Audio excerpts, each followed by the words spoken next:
ಓಂ ನಮಃ ಶಿವಾಯ. ನಮಸ್ಕಾರ ಸ್ನೇಹಿತರೆ, ಆಲ್ರೌಂಡ್ ಕ್ಲಬ್ ಕನ್ನಡ ಚಾನಲ್ಗೆ ಸ್ವಾಗತ ಸುಸ್ವಾಗತ. ಇವತ್ತಿನ ವಿಡಿಯೋದಲ್ಲಿ ಸೋಮವಾರ ಶಿವನನ್ನು ಮುಂಜಾನೆ ಪೂಜಿಸಬೇಕಾ, ಸಂಜೆ ಸಮಯದಲ್ಲಿ ಪೂಜಿಸಬೇಕೇ?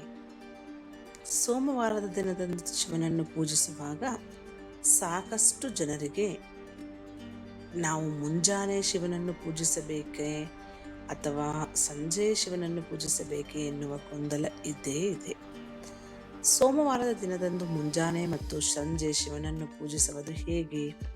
ಸೋಮವಾರದ ದಿನದ ಶಿವನನ್ನು ಯಾವ ಸಮಯದಲ್ಲಿ ಪೂಜಿಸಬೇಕು ಅಂತ ವಿಡಿಯೋ ಪೂರ್ತಿ ನೋಡಿ. ವಿಡಿಯೋ ನಿಮಗೆ ಇಷ್ಟ ಆದರೆ ಶೇರ್ ಮಾಡಿ. ಹೊಸದಾಗಿ ನಮ್ಮ ಚಾನಲ್ ನೋಡ್ತಾ ಇದ್ರೆ ಸಬ್ಸ್ಕ್ರೈಬ್ ಮಾಡ್ಕೊಳ್ಳಿ. ಶಿವನು ಅತ್ಯಂತ ಸರಳ ಪೂಜೆಯನ್ನು ಇಷ್ಟಪಡುವ ದೇವ. ಶಿವನು ನಿಮ್ಮ ಪೂಜೆಯಲ್ಲಿ ಆಡಂಬರವನ್ನು ಹುಡುಕುವ ಬದಲು ಭಕ್ತಿ ಮತ್ತು ನಂಬಿಕೆಯನ್ನು ಹುಡುಕುತ್ತಾನೆ. ಈ ಕಾರಣಕ್ಕಾಗಿ ನೀವು ಶಿವಪೂಜೆಯನ್ನು ಮಾಡುವಾಗ ಆತನಿಗೆ ಒಂದು ಲೋಟ ನೀರನ್ನು ಅರ್ಪಿಸಿದರೂ ಅವನು ಶೀಘ್ರದಲ್ಲೇ ನಿಮಗೆ ಒಲಿಯುತ್ತಾನೆ ಮತ್ತು ನಿಮ್ಮೆಲ್ಲ ಸಮಸ್ಯೆಗಳನ್ನು ದೂರ ಮಾಡುತ್ತಾನೆ ಎಂದು ಹೇಳಲಾಗಿದೆ. ಶಿವನನ್ನು ಮೆಚ್ಚಿಸಲು ಮತ್ತು ಅವನ ಆಶೀರ್ವಾದವನ್ನು ಪಡೆದುಕೊಳ್ಳಲು ಶಿವನನ್ನು ಸೋಮವಾರದ ದಿನದಂದು ಆತನ ಭಕ್ತರು ಪೂಜೆಯನ್ನು ಮಾಡುತ್ತಾರೆ ಮತ್ತು ಉಪವಾಸ ವ್ರತವನ್ನು ಆಚರಿಸುತ್ತಾರೆ. ಸಾಮಾನ್ಯವಾಗಿ ಜನರಿಗೆ ಶಿವನನ್ನು ಪೂಜಿಸುವ ವಿಧಾನ ಮಹತ್ವಗಳು ತಿಳಿದಿರುತ್ತದೆ. ಆದರೆ ಸೋಮವಾರ ದಿನದಂದು ಸಂಜೆ ಸಮಯದಲ್ಲಿ ಶಿವನನ್ನು ಹೇಗೆ ಪೂಜಿಸಬೇಕೆಂಬುದು ಅನ್ನೋದು ಅನೇಕರಿಗೆ ಗೊತ್ತಿರೋದಿಲ್ಲ. ಸೋಮವಾರ ದಿನದಂದು ಮುಂಜಾನೆ ಸಮಯದಲ್ಲೂ ಸಂಜೆ ಸಮಯದಲ್ಲೂ ಯಾವ ಥರ ಪೂಜಿಸಬೇಕು ಅನ್ನೋದು ಈ ವಿಡಿಯೋದಲ್ಲಿ ನೋಡೋಣ ಬನ್ನಿ. ಸೋಮವಾರದ ದಿನದಂದು ಮುಂಜಾನೆ ಸಮಯದಲ್ಲೂ ಶಿವಭಕ್ತರು ವಿವಿಧ ವಿಧಾನಗಳ ಮೂಲಕ ಶಿವನನ್ನು ಪೂಜಿಸುತ್ತಾರೆ. ಮುಂಜಾನೆ ನಾವು ಶಿವಪೂಜೆಯನ್ನು ಮಾಡುವುದು ಹೇಗೆ ಎಂಬುದರ ಕುರಿತು ಮಾಹಿತಿ ನೋಡೋಣ. ಸೋಮವಾರದ ದಿನದಂದು ಶಿವನನ್ನು ಪೂಜಿಸುವುದಕ್ಕಾಗಿ ಬ್ರಹ್ಮ ಮುಹೂರ್ತದಲ್ಲೇ ಎದ್ದೇಳಬೇಕು. ಸ್ನಾನ ಇತ್ಯಾದಿಗಳನ್ನು ಮಾಡಿ ಶುದ್ಧರಾಗಿ ಸ್ವಚ್ಛವಾದ ಬಟ್ಟೆಯನ್ನು ಧರಿಸಿ ದೇವರ ಕೊನೆಯನ್ನು ಸ್ವಚ್ಛಗೊಳಿಸಿ ಗಂಗಾಜಲವನ್ನು ದೇವರ ಕೊನೆಯಲ್ಲಿ ಸಿಂಪಡಿಸಿ ನಂತರ ಶಿವನಿಗೆ ಹಾಲು, ನೀರು, ಗಂಗಾಜಲ ಇತ್ಯಾದಿಗಳನ್ನು ಅರ್ಪಿಸಿ ಬಳಿಕ ಸೂರ್ಯದೇವನಿಗೆ ಅರ್ಘ್ಯವನ್ನು ಅರ್ಪಿಸಬೇಕು. ಇದರ ಬಳಿಕ ಶಿವನಿಗೆ ಬಿಲ್ವಪತ್ರೆ, ಹೂವು, ದೀಪ, ಧೂಪ ಇತ್ಯಾದಿಗಳಿಂದ ಭಕ್ತಿಯಿಂದ ಪೂಜಿಸಬೇಕು. ಶಿವಬೀಜ ಮಂತ್ರವಾದ ಓಂ ನಮಃ ಶಿವಾಯ ಮಂತ್ರವನ್ನು 108 ಬಾರಿ ಪಠಿಸಬೇಕು.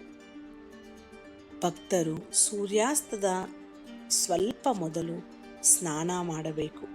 ನಾವು ಸಂಜೆ ವೇಳೆ ಪೂಜೆ ಮಾಡಬೇಕು ಅಂದರೆ, ಒಂದು ವೇಳೆ ನೀವು ಯಾವುದೇ ಒಂದು ಅನಾರೋಗ್ಯದಿಂದ ಬಳಲುತ್ತಿದ್ದರೆ ಅಥವಾ ಯಾವುದೇ ಕಾರಣದಿಂದ ಸ್ನಾನ ಮಾಡಲು ಸಾಧ್ಯವಾಗದಿದ್ದರೆ ನಂತರ ದೇಹವನ್ನು ನೀರಿನಿಂದ ಒರೆಸಿ ಗಂಗಾಜಲವನ್ನು ಸಿಂಪಡಿಸಬೇಕು.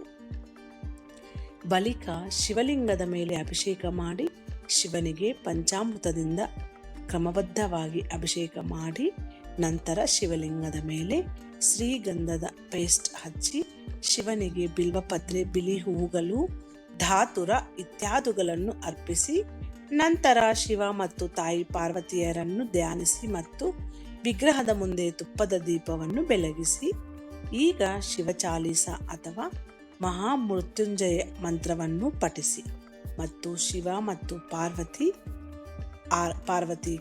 ಆರತಿ ಮಾಡಿ ಇದರ ನಂತರ ದೇವರಿಗೆ ಪಾಯಸ, ಹಣ್ಣುಗಳು ಮತ್ತು ಸಿಹಿ ತಿಂಡಿಗಳನ್ನು ಅರ್ಪಿಸಿ ನಂತರ ನಿಮ್ಮ ಸುತ್ತಲಿನ ಜನರಿಗೆ ಪ್ರಸಾದವನ್ನು ವಿತರಿಸಿ.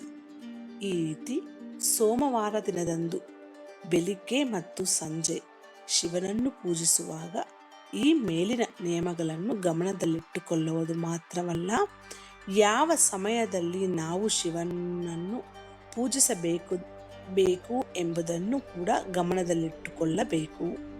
ಸಂಜೆ ಸಮಯದಲ್ಲಿ ಶಿವನನ್ನು ಪೂಜಿಸುವುದಾದರೆ ಸೂರ್ಯಾಸ್ತದ 1 ಗಂಟೆ ಮೊದಲು ಮತ್ತು ಸಂಜೆ ಸೂರ್ಯಾಸ್ತದ 1 ಗಂಟೆಯ ನಂತರ ಸಮಯವನ್ನು ಶಿವಪೂಜೆಗೆ ಬಹಳ ವಿಶೇಷವೆಂದು ಪರಿಗಣಿಸಲಾಗಿದೆ.